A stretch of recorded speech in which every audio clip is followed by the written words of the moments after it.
दोस्तों, मृत्यु के बाद कैसे कर्ण एक रात के लिए जिंदा हो गए? आखिर क्यों कर्ण की आत्मा पांडवों से मिलने आई? तो आइए जानते हैं। दोस्तों, महाभारत काल में एक से बढ़कर एक शक्तिशाली योद्धा हुए थे। सूर्यपुत्र कर्ण, भीष्म पितामह, गुरु द्रोणाचार्य, सभी योद्धा अकेले ही पांडवों की सेना को हराने का सामर्थ्य रखते थे। लेकिन अधर्म का साथ देने की वजह से इन सभी की मृत्यु हुई।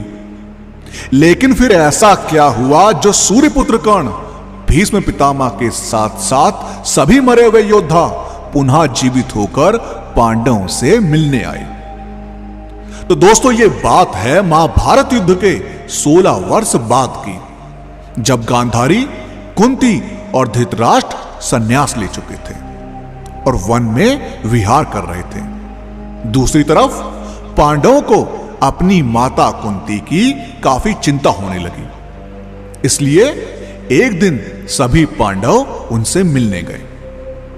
जब पांडव कुंती से मिलने गए तब वहां पर महर्षि वेदव्यास कुछ ऋषियों के साथ आए हुए थे।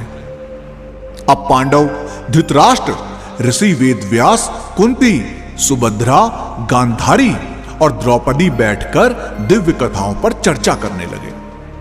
तभी महर्षि वेदव्यास धृतराष्ट्र से बोले, महाराज, आपके हृदय में जो कहने की इच्छा हो रही है उसे मैं अच्छे से जानता हूं। आप निरंतर अपने मरे हुए पुत्रों के शोक में जलते रहते हैं।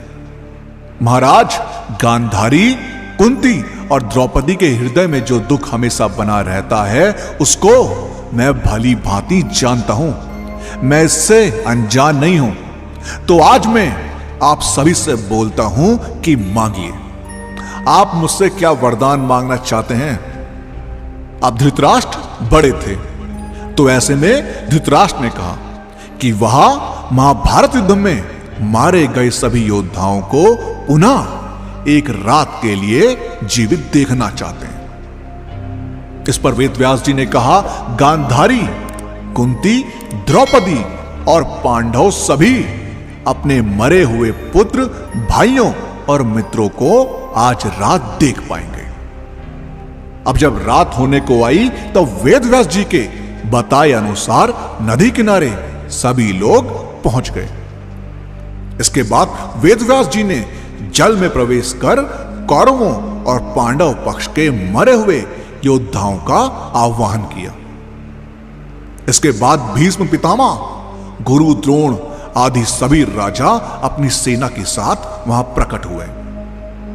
द्रौपदी के पांचों पुत्र अभिमन्यु और घटोत्कच के साथ साथ जल से प्रकट हुए सूर्यपुत्र कर्ण, दुर्योधन, शकुनी और धृतराष्ट्र के सभी मरे हुए पुत्र जल से बाहर निकले। इसके साथ ही महाभारत में मारे गए और वीर गति को प्राप्त हुए सभी योद्धा वापस जीवित हो गए। अब जैसे ही पांडवों ने अपने भाई सूर्यपुत्र कर्ण को देखा तो सभी फूट फूट कर रोने लगे, क्योंकि जब कर्ण जीवित थे तब उन्होंने कभी भी उनका सम्मान नहीं किया। लेकिन उस समय के बाद से उनका दुख दूर हो गया। इसके बाद सभी पांडव कर्ण से प्रसन्नता पूर्वक मिलकर आए और उन्हें बड़े भाई जैसा प्रेम भी दिया।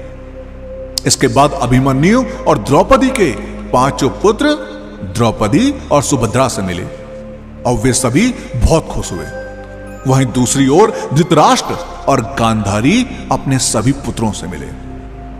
अब वेदव्यास जी के तपोबल की शक्ति को देखकर सभी बेहद प्रसन्न हुए।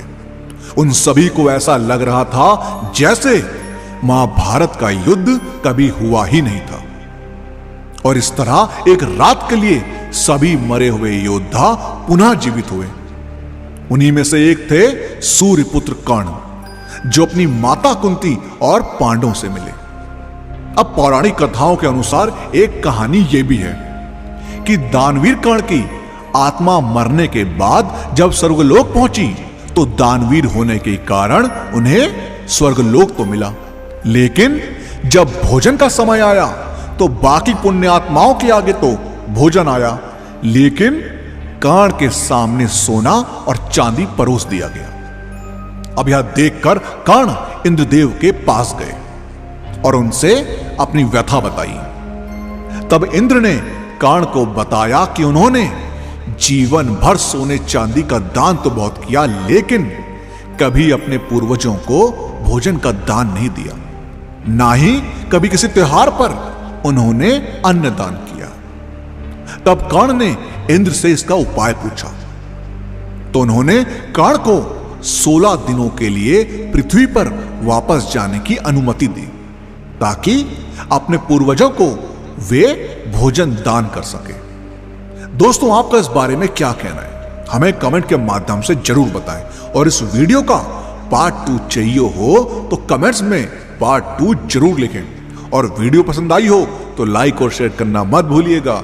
हम आपको मिलते हैं अगली वीडियो में।